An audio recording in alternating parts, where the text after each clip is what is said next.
नमस्कार, मैं आस्था पांडे और आप देख रहे हैं सी न्यूज भारत और रुक करेंगे खास खबर की ओर। देवरिया पहुंचे मुख्यमंत्री योगी आदित्यनाथ ने जिले को विकास की बड़ी सौगात दी। 655.45 करोड़ रुपए की 19 परियोजनाओं का लोकार्पण और शिलान्यास करते हुए मुख्यमंत्री ने साफ कहा कि प्रदेश में विकास की रफ्तार अब रुकने वाली नहीं है। मुख्यमंत्री योगी आदित्यनाथ ने देवरिया दौरे के दौरान 655.45 करोड़ रुपए की 19 विकास परियोजनाओं का बटन दबाकर लोकार्पण और शिलान्यास किया। इसमें 8 परियोजनाओं का लोकार्पण और 11 परियोजनाओं का शिलान्यास शामिल रहा। मुख्य परियोजनाओं में देवरिया कसिया मार्ग के चौड़ीकरण के लिए 292.07 करोड़ रुपए और देवरिया हाटा मार्ग के विकास के लिए 74.47 करोड़ रुपए की परियोजनाएं शामिल हैं। मुख्यमंत्री ने कहा कि बेहतर सड़कें और मजबूत इंफ्रास्ट्रक्चर ही विकास और रोजगार की असली नींव है। जनसभा को संबोधित करते हुए मुख्यमंत्री ने कहा कि प्रधानमंत्री नरेंद्र मोदी के नेतृत्व में देश और प्रदेश तेजी से विकास की ओर बढ़ रहा है। उन्होंने कहा कि पहले गोरखपुर देवरिया मार्ग पर जाम की स्थिति रहती थी, लेकिन अब चौड़ीकरण के कारण लोगों का सफर आसान हो गया है। सीएम योगी ने कहा कि देवरिया कसिया मार्ग को पूर्वांचल एक्सप्रेसवे और गोरखपुर सिलीगुड़ी 6 लेन एक्सप्रेसवे से जोड़ा जाएगा, जिसमें उत्तर और दक्षिण भारत की बेहतर कनेक्टिविटी स्थापित होगी। मुख्यमंत्री ने जिले में मेडिकल कॉलेज संचालन, नए जिला अस्पताल के निर्माण, ITI को स्किल डेवलपमेंट सेंटर बनाने और युवाओं को रोजगार से जोड़ने की योजनाओं का भी जिक्र किया। उन्होंने कहा कि सरकार सुरक्षा, सुशासन और विकास के मॉडल पर लगातार काम कर रही है। कार्यक्रम के दौरान मुख्यमंत्री ने विभिन्न योजनाओं के लाभार्थियों को प्रतीकात्मक चेक, आवास की चाबी, ट्रैक्टर की चाबी और निवेश प्रमाण पत्र भी वितरित किए। सीएम युवा रोजगार योजना के तहत उपेंद्र सिंह को 5 लाख रुपए, CIF योजना की लाभार्थी अनीता देवी को 33 लाख रुपए का चेक दिया गया। वहीं SME पॉलिसी योजना के तहत संतोष कुमार राय को 1.80 करोड़ रुपए के निवेश का प्रमाण पत्र सौंपा गया। पूज्य महर्षि देवराहा बाबा की तपोभूमि और भारत के स्वाधीनता आंदोलन के प्रखर संत बाबा राघव दास की कर्म भूमि के रूप में विख्यात इस देवरिया की पावन धरा को नमन करते हुए इस भीषण गर्मी में तमाम बंदिशों को पार करते हुए इस प्रातःकालीन सभा में आप सबकी उपस्थिति के लिए मैं आप सभी का हृदय से अभिनंदन करता हूं, आप सभी का स्वागत करता हूं। काफी दिनों के बाद आज मुझे देवरिया आने का अवसर प्राप्त हो रहा है और इस अवसर पर 655 करोड़ रुपए की परियोजनाओं की सौगात आज देवरिया जनपद को और खासतौर पर इन 3 विधानसभाओं को मिलकर के आज यहां प्राप्त हो रहा है। इसकी भी मैं आप सभी देवरिया वासियों को हृदय से बधाई देता हूं, अपनी शुभकामनाएं देता हूं। हम सब इस बात को जानते हैं कि 2014 के बाद आज जिस नए भारत का हम सब दर्शन कर रहे हैं, इसके पीछे प्रधानमंत्री मोदी जी का नेतृत्व और उनका वह विजन है जो विकास को प्राथमिकता देता है। और प्रधानमंत्री जी के उसी विजन को ध्यान में रखते हुए हम लोगों ने इस बात को हमेशा प्राथमिकता दी है कि गति जितनी तेज होगी,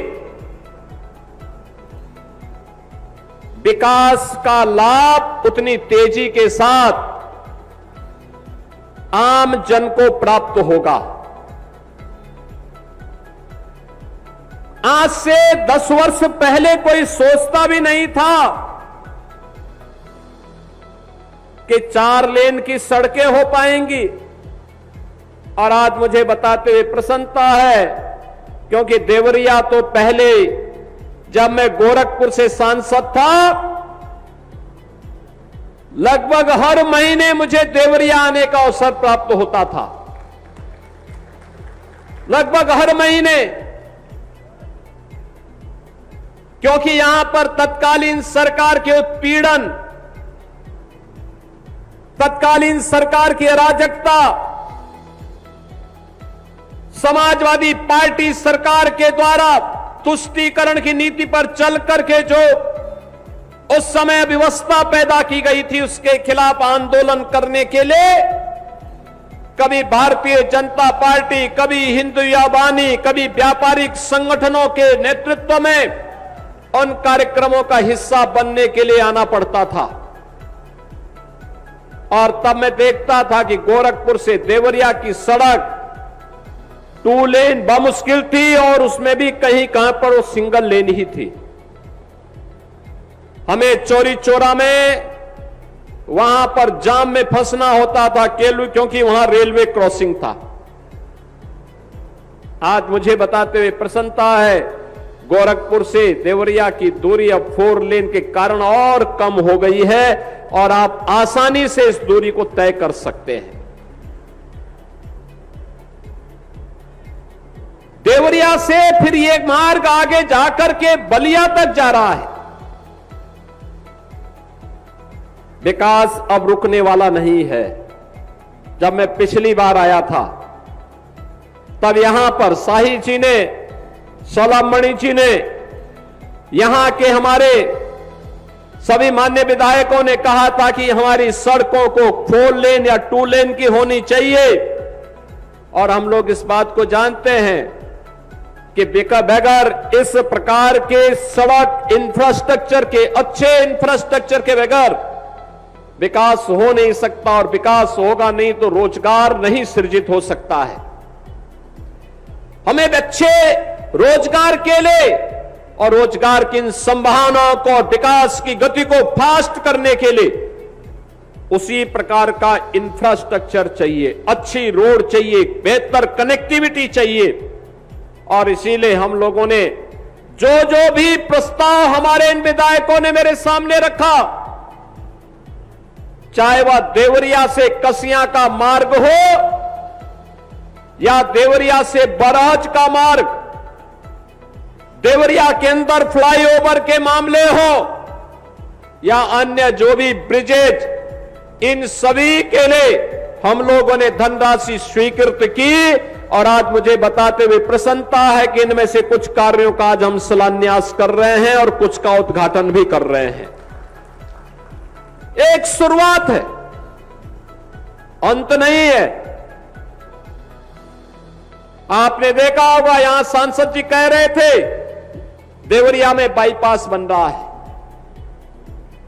बाईपास के साथ ही अभी एक गति और फास्ट होगी जब देवरिया से हम लोग कसिया का ये 4 लेन की कनेक्टिविटी दे रहे हैं। तो ये कनेक्टिविटी केवल कसिया तक की नहीं है, याद करना, ये हमारे नॉर्थ साउथ कनेक्टिविटी का पार्ट है। नॉर्थ साउथ कनेक्टिविटी का मतलब पडरौना से लेकर के कसिया, कसिया से देवरिया, देवरिया से हम इसको मऊ लेके जाएंगे, पूर्वांचल एक्सप्रेस वे से जोड़ करके वाराणसी के लिए भी और लखनऊ के लिए भी जोड़ने जा रहे हैं। बहनों और भाइयों, ऐसे ही जब एक कसिया की तरफ जा रहा है तो गोरखपुर से सिलीगुड़ी का जो 4-6 लेन की एक एक्सप्रेस वे बनने जा रही है, उसके साथ जुड़ेगी। और देवरिया वासियों के लिए अगर सिलीगुड़ी जाना है तो अन्य मार्ग नहीं, यहां से सीधे गए 15 से 20 मिनट के अंदर ही आपको देवरिया से वह 4 लेन की कनेक्टिविटी मिलेगी और सीधे आप सिलीगुड़ी तक का रास्ता 6 लेन और 8 लेन की मार्ग से आगे बढ़ा सकते हैं। अच्छी सड़कें हमारी गति को बढ़ाती है और यही गति प्रगति का आधार बनता है। यही गति प्रगति का आधार बनता है। आज से 9 वर्ष पहले कोई सोचता नहीं था देवरिया में मेडिकल कॉलेज बनेगा। और मुझे इस बात पर प्रसन्नता की, अंतःकरण से प्रसन्नता की अनुभूति होती है कि पूज्य महर्षि देवराह बाबा के नाम पर आज देवरिया में, देवरिया का अपना गवर्नमेंट मेडिकल कॉलेज का निर्माण हो गया है और मेडिकल कॉलेज यहां पर अच्छी ओपीडी के साथ संचालित हो रहा है। अभी उसमें बहुत सारे कार्य नए बनने जा रहे हैं। हमने नए डिस्ट्रिक्ट हॉस्पिटल के निर्माण के लिए भी बोला है। जल्दी से जमीन चिन्हित करो, कार्य करो। जनता से जुड़े हुई कोई समस्या नहीं रहनी चाहिए, उसका समाधान होना चाहिए। हम समस्या नहीं देते, हम समाधान देते हैं, और समाधान देने के लिए इस सरकार को जनता जनार्दन चुनती है। और उसी समस्या का समाधान करने के लिए आज मुझे आपके देवरिया में आकर के प्रसन्नता की अनुभूति हुई है कि यहां की कनेक्टिविटी को हम और फास्ट करने में समय सफलता प्राप्त होगी। आईटीआई बन रहा है। आईटीआई केवल आईटीआई नहीं है, स्किल डेवलपमेंट का केंद्र होगा। नौजवानों की स्किलिंग होगी, उद्योग धंधों में उन्हें रोजगार मिलेगा, देश में विदेश में उनके लिए कार्य की कमी नहीं होगी। यह आज की आवश्यकता है। और जब हमारे पास अच्छे ट्रेंड मैन पावर होगा तो उसके लिए कार्य की कमी नहीं होगी। यह हमारी अर्थव्यवस्था को भी बढ़ाने में मदद करेगी। बहनों और भाइयों, क्या हाल थे 2017 के पहले उत्तर प्रदेश में? वन डिस्ट्रिक्ट वन माफिया, हर जिले में एक माफिया, पर्व के पहले उपद्रव, गरीबों की जमीनों पर कब्जा, किसी भी गरीब को शासन की योजना का लाभ नहीं मिलता था, चेहरा देख करके योजनाएं बांटी जाती थी। नौजवान को नौकरी नहीं, अन्नदाता किसान को शासन की योजना का लाभ नहीं, न बेटी सुरक्षित न व्यापारी सुरक्षित। शाम को 6 बजने के पहले पहले बेटी को घर के अंदर छुपना पड़ता था और व्यापारी को अपना व्यापारिक प्रतिष्ठान बंद करना होता था। उस अराजकतापूर्ण माहौल से उत्तर प्रदेश को निकालना आज वन डिस्ट्रिक्ट वन माफिया नहीं, one district one medical college है और वन डिस्ट्रिक्ट वन प्रोडक्ट आज उत्तर प्रदेश के अंदर देखने को आपको मिलेगा। यह है नए यूपी की पहचान। आज कोई बेटी की सुरक्षा में सेंध नहीं लगा सकता, कोई व्यापारी से जबरन गुंडा टैक्स नहीं ले सकता। आज कोई नहीं कह सकता है कि 6 बजे के पहले ही घर के अंदर बेटी दुबक जाए और व्यापारी प्रतिष्ठान बंद कर ले। आप तो उत्तर प्रदेश की बेटियां और उत्तर प्रदेश की बहनें नाइट शिफ्ट में भी उद्योगों में कार्य कर रही हैं और जब मर्जी तब अपने घर आ रही है। अगर कोई सौदा और कोई गुंडा छेड़ने का दुस्साहस करता है तो अगले चौराहे पर यमराज महाराज उसका टिकट काटने के लिए बैठे रहते हैं।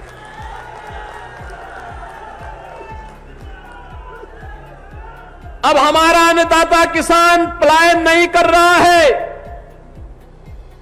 गन्ना किसानों को प्रति कुंटल गन्ना का दाम 400 रुपया हम लोगों ने किया है। उसकी उपज का दाम उसे मिल रहा है।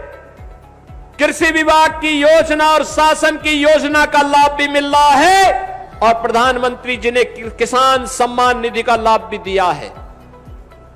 आज हर गरीब को शासन की योजना का लाभ, प्रधानमंत्री आवास योजना, मुख्यमंत्री आवास योजना, बिना भेदभाव के, बिना चेहरा देके हर गरीब को राशन की सुविधा का लाभ, उज्ज्वला योजना का लाभ। और अभी जब हर गरीब को मिल गया तो हम लोगों ने कहा शिक्षक को क्यों छोड़ दे, शिक्षक को भी हम कैशलेस स्वास्थ्य की सुविधा दे दिए, शिक्षा मित्रों को दे दिए, अनुदेशकों को दे दिए, रसोइयों को भी दे दिए हैं। सभी लोगों को हम लोगों ने इस सुविधा का लाभ दे दिया है और लगातार इसमें बढ़ोतरी हो रही है। कोई सोचता था पहले कि कुशीनगर में कृषि विश्वविद्यालय बन जाएगा, आज वह बन करके तैयार हो रहा है कृषि विश्वविद्यालय। नए सत्र में मैं साई जी से कहूंगा कृषि विश्वविद्यालय को चलाने की तैयारी करवाइए, इसको नए सत्र में इसको चला देना चाहिए। बहनों और भाइयों, ये कृषि विश्वविद्यालय केवल एक भवन नहीं है, हमारे अन्नदाता किसानों को तकनीक के साथ जोड़ करके लागत को कम करना, उत्पादन को बढ़ाना, उसकी आमदनी को बढ़ाना, प्रधानमंत्री मोदी जी के विजन के अनुरूप अपने अन्नदाता किसानों के चेहरे पर खुशहाली लाने का एक अभिनव प्रयास है। और उसी प्रयास का हिस्सा बनने के लिए आज देवरिया में मुझे एक बार फिर से आने का अवसर प्राप्त हुआ है। मैं आप सबको इस बारे में कह सकता हूं, मेरे पास जो प्रस्ताव आते हैं विकास के, क्योंकि मैं बार बार कहता हूं कि देवरिया के लोगों ने तो हम पर उपकार किया। 2022 के चुनाव में यहां की सभी 7 सीटें कमल के चुनाव चिन्ह को समर्पित करके देवरिया वासियों ने भारतीय जनता पार्टी पर एक उपकार किया है। इसलिए विकास का जो भी प्रोजेक्ट देवरिया का आएगा और रुकना नहीं चाहिए, रुकना नहीं चाहिए, किसी भी स्थिति में रुकना नहीं चाहिए। हर हाल में विकास होगा। और इसीलिए हम लोगों ने चाहे सलेमपुर का हो, तमकोही का हो, बरहज का हो, रुद्रपुर का हो, जहां के भी विकास की परियोजनाएं रही हो, ये पथरदेवा, देवरिया, रामपुर कारखाना, इन विधानसभाओं के साथ साथ सभी विधानसभाओं की योजनाओं को आगे बढ़ाने का कार्य। बरहज का मार्ग बहुत खराब था, हमने तत्काल पीडब्ल्यूडी के अधिकारियों से कहा भी आप जाइए वहां, तत्काल वहां पर उस मार्ग के निर्माण के कार्यक्रम को आगे बढ़ाइए। समाजवादी पार्टी के समय मोहन सिंह सेतु के निर्माण के लिए धनराशि थोड़ी सी दी गई, टोकन मनी। आप मुझे बताओ, जिस पुल के बनाने में 100 करोड़ से ज्यादा पैसा खर्च होना है, उसके लिए 1 लाख रुपया देते थे, अधूरा कार्य। हमने कहा पीडब्ल्यूडी ब्रिज कॉर्पोरेशन को हर हाल में उस सेतु का निर्माण समय से पूरा करने की तैयारी करो। पैसा जो लगता है वर्तमान सरकार पैसा देगी। जनता की सुविधा के लिए कार्य होने चाहिए, अनावश्यक रूप से जनता को समस्या नहीं आनी चाहिए। विकास की परियोजनाएं अनवरत रूप से आगे बढ़ेंगी। हर चेहरे पर खुशहाली लाने का काम ये डबल इंजन सरकार कर रही है। नौजवान को रोजगार देने का कार्य डबल इंजन की सरकार कर रही है। अन्नदाता किसानों के लिए योजना का लाभ हो या महिला स्वावलंबन के कार्यक्रम को प्रभावी ढंग से आगे बढ़ाने का कार्य, ये डबल इंजन की सरकार कर रही है। और डबल इंजन सरकार के इन्हीं कार्यक्रमों को प्रभावी ढंग से आगे बढ़ाने के लिए आज एक बार फिर से हम लोग आज देवरिया जनपद में आए हैं। और मुझे प्रसन्नता है कि आपकी जो परियोजनाएं थी, उन परियोजनाओं को हम लोगों ने पहले भी स्वीकृति दी है।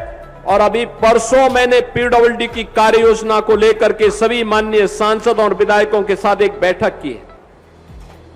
मैंने उनको कहा जनता से जुड़े हुए जो भी प्रोजेक्ट हैं इस बार दे दीजिए, इस बार हम सभी को, बाकी को सबको स्वीकृत करवा करके आगे बढ़ा देते हैं। हम मानते हैं कि वर्तमान में पश्चिम एशिया का संकट है, तेल और गैस की आपूर्ति में बाधा आई है अमेरिका और ईरान के युद्ध के कारण। उससे विटामिन मिलना थोड़ा संकटग्रस्त हुआ है। लेकिन हम लोगों ने कहा कि जहां गांव की सड़क की कनेक्टिविटी हो वहां इंटरलॉकिंग या सीसी मार्ग का निर्माण कर दीजिए। जहां हाईवे का भी निर्माण होना है वहां पे भी सीसी मार्ग का निर्माण करिए। सीसी मार्ग में मटेरियल की क्वालिटी का ध्यान दे देंगे तो जो सड़क सामान्य रूप से विटामिन से 5 से 7 वर्ष में मरम्मत के लिए आती है, जब सीसी मार्ग बनेगा लागत एक बार बढ़ेगी, लेकिन मैं कह सकता हूं कि 50 साल के लिए मरम्मत की समस्या का समाधान भी दे देगी। देवरिया से सी न्यूज संवाददाता रवि प्रकाश बादल की रिपोर्ट। मुख्यमंत्री ने कहा कि विकास की योजनाएं रुकनी नहीं चाहिए और हर व्यक्ति के चेहरे पर खुशहाली दिखे, यही सरकार का लक्ष्य है। उन्होंने भरोसा दिलाया कि देवरिया समेत पूरे पूर्वांचल में विकास की रफ्तार लगातार तेज होती रहेगी। फिलहाल इस खास खबर में बस इतना ही। बाकी देश और दुनिया की तमाम बड़ी खबरों के लिए बने रहिए सी न्यूज भारत के साथ।